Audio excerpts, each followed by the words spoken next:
I think because firstly, just to begin, we are Edu Center, so we work with a lot of young people as an incubator under the department, her Department of Industry and Commerce. And I think awareness is important because we feel that businesses are growing, and so potential markets, potential opportunities for entrepreneurs, they should be aware. So that's the reason why we organize this event. Government industry, we are hotel road, like you're mentioning in speech as well, that the road is still not there, not yet completed. But what is the reason for conducting this, since there is no road itself? And how you are going to work? For this purpose, we want to make concrete policy, and through this seminar, we'll find out the reason how to go forward and developing this one. That's why we are conducting. Because it is 10 years old now, Carmen has already developed a special economic zone. Policy is there.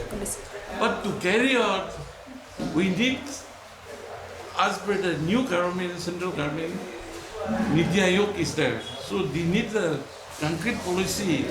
By through conducting seminar, we have to find out the reason, what will be solution. That's why we are conducting this one. So we choose Edu Center to prepare all this. I have given a topic, and they are doing very nicely now. So it means that central government look at all the seminars and Yeah, process yeah. comes Policy. up, no? Yeah, So yeah. on based on that, they will look on the hotel roads. Yeah. See, Not necessary. It's okay, but it has to run parallelly. Like I mentioned in the program also, in Nagaland, everything is done so randomly. You know, we don't plan anything. It just comes and we just do it. And that is why most of our programs are also not successful. Everything, and it's a huge project. It has a lot of potential. Ministry of MSME is supporting this program, and ESB, they have engaged lots of practitioners and experts to come together and put our heads together, because we need to start planning. So it's a little visionary exercise, but it's important to start planning. With regard to the social law, recently there come out in the news that the deposit bridge, which is located in the district, in the TAB area, if I'm not mistaken, is near the final village in the district. So that has been completed this year, early this year, inaugurated as well. So then the villagers have alleged that after only a few months of use, it's deteriorating, which is deteriorating. So these sort of issues are just popping up even from now with the bridges or infrastructure that have already been completed. So is the government addressing, taking note of those issues as well? We have to understand, number one, allegations. Our Naga society is breaking because of allegations. We never check whether we are doing our duty and responsibilities or not, but because of social media, which is just, invaded our lives, any type, any issue, it starts with allegation without even cross-checking what has happened. I do not want to, because I have not inspected that place and I don't know how far that allegation is. In general, first of all, we should, without doing our homework, we should not do any allegation, because that really makes the situation worse. But with regards to this issue, I'm not in a position to say whether the allegations are true or not. This bridge, I'm told, is being funded by the state government, because again, the road cutting, everything took place, but it's still not in a pliable condition. So the state government has given some extra fund to make sure that at least some few areas are taken care of. But if that is true, I'm sure that the department in charge and the government will go and inspect. And if the contractors or whoever is at fault, they will look into it. With regard to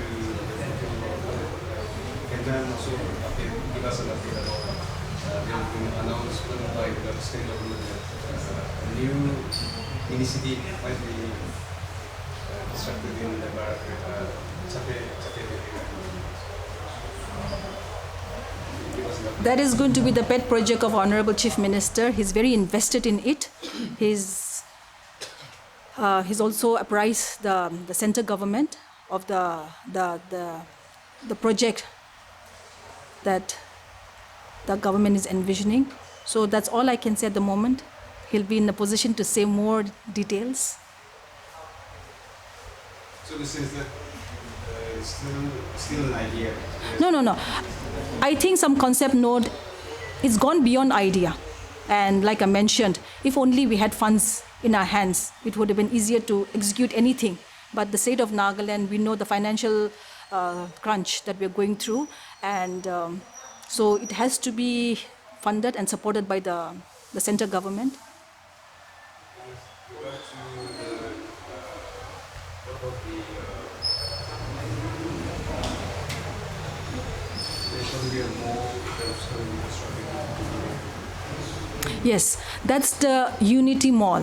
Yes, and the nodal department is Department of Industries and Commerce. But Unity Mall is actually a pet project of the Honorable Prime Minister. He's setting up Unity Malls in all the state. The first one was in Gujarat, Kevadia, and it's going to be in Chumukidima because that's where the department land is situated, near the KSC office. yes. I think that one regarding the Unity Mall, it is supposed to be here in Bapur. Again, it was shifted That, to yeah, that issue also been raised by the CSOs of Singapore. No, that is why I'm so glad you are raising this question. That is why I'm saying allegations. Did they have the facts and figures? Where did the word Dimapur come up from? Nowhere in our paper we have mentioned Dimapur. I'm assuming, and I had a chat with some of the members, and that's how it sort of cooled down. I'm assuming the secretary, the special secretary of the Ministry of Industry was here. And when she was here, the whole announcement took place. And that announcement just not just happened. We made sure that we got that allocation. We went to Delhi, we went to Gujarat. We really made sure that we got enough funds for that thing. Usually when we address even Chumukidima or New Land, we still continue to say Dimapur. So in one of the conversations, to make it easy, some officers must have said, ma'am, we have proposed in Dimapur. So in her press conference, she must have said Dimapur. So apart from that word, nowhere in the paper has it been mentioned that it's going to be in Dimapur. So I was telling the civil society organizations and some groups that was leading this, you should have asked me first. Now, no one approached me, and this whole thing of, allegations and, controversy just made a molehill into a mountain. Most of the new projects that are being announced, it's only being shifted towards Chumukidima side. So can you address the reason why most of the projects? Where? Which projects? I don't know. I don't know of my projects. I can only speak about my department. I've taken over. We just completed 6 months.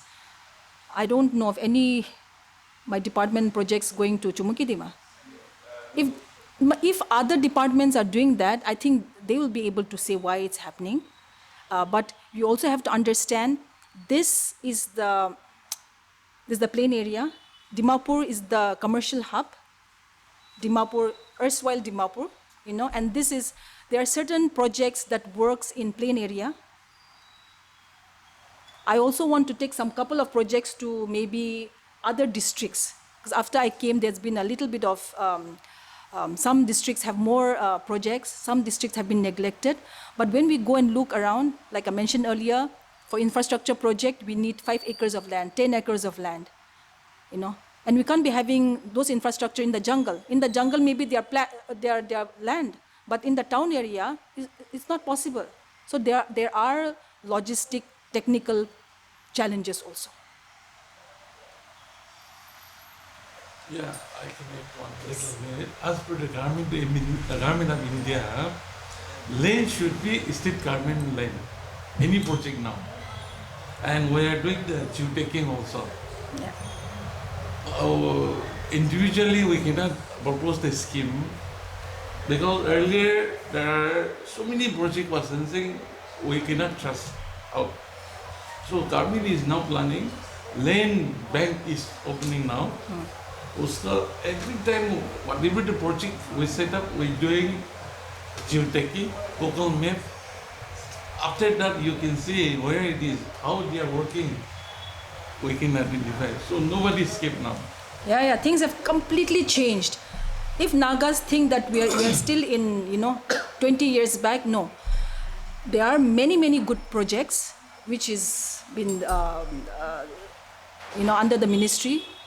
Various ministries, not just the Ministry of Industries and Commerce and allied ministries, but many ministries.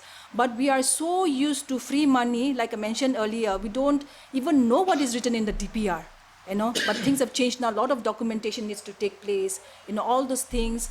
So it's important that we have awareness program like this, starting from young people, starting from school students, college students, so that by the time they grow up, they are ready, they're aware of all those things. And one last Regarding the schemes that you have been talking about in the department, what has been the downfall that people are not coming forward to take up these schemes now? Take up these schemes. You say there are so many schemes in your department also, but people are not coming forward. What must have been the reason? Number one, our awareness needs to be aggressive. They need to know. Secondly, for all the departments, we need to have a lot of awareness programs so that people are aware of it. Secondly, like I mentioned, there are many schemes and good projects, but there are a lot of documentations and compliances that needs to be in place. Our people don't like all those things. We want shortcut, ekta DPR banabi, 50,000 laga aru paisa to anibi. We are still in that mentality, and so it's important to start nurturing young people to not make them think that way. But you have to put in hard work if you're expecting money to come. The other thing is, most of the projects are also now credit linked, which means subsidy component is very less, like 35%, 40%. Naga people, we want 100% subsidy. Free paisa ko tase tate kubo. If it's only 35, we are not going to even open the link to see what are the other guidelines. So all this mindset change needs to be done, and this can happen only through awareness programs like what Edu Center and is doing. Yeah, one more I can add here, madam. We need convergence to various ministries, department. We have to work as a team. Then only we can support, because some ministry maybe some scheme. So different people will have to work together. Convergence is very important. Convergence is very important. Yes. since you already mentioned about problems faced by participants in your constituency, so the major problem is lack of road. Yes. So road repair, this is one of the, as we can all see in the road, there's a lack of good roads. So will that be addressed? Okay, so road, not just for my constituency, but road is a major problem for anyone, And just on the lighter note, just because you make road does not mean you'll win election. That is the other side of Nagaland politics, It doesn't work that way. But roads, especially the highways and all the ministries can fund, but the artery road, like inside the villages or inside the colonies, if I'm addressing my own constituency, these are usually funded by the state government. And unfortunately, state government doesn't have fund. And that is also another shocking thing that I got to know. We have been hearing, 6 months back, I was the other side. So I used to always hear, government doesn't have money, and I used to say, how can government not have money? But now in 6 months, I'm this side, and I can see the reality, government doesn't have money. That is because we don't generate revenue. Every government has to generate some revenue. But in our Nagaland case, we don't generate any revenue. For whatever reason, that's a long discussion that can go on forever, but we don't generate our own revenue, and that is why it is problematic. We are overstaffed. It has the highest ratio of employment in the government. More than 60-70% of the state fund is going to salary and pension. So at the end of everything, and then you have the power purchase, then you have the debt servicing, all those counted together, we are just left with very meager amount for the rail development. And like how I'm also fighting to get some fund for my maintenance, likewise, every MLA is fighting for their own constituency because the case is the same. So it's like, everyone is to be blamed. It's not just the government. Private sector is very, very important. That is why, because only if you build a private sector, then only our economy will grow, then only we'll be able to generate revenue. for our state.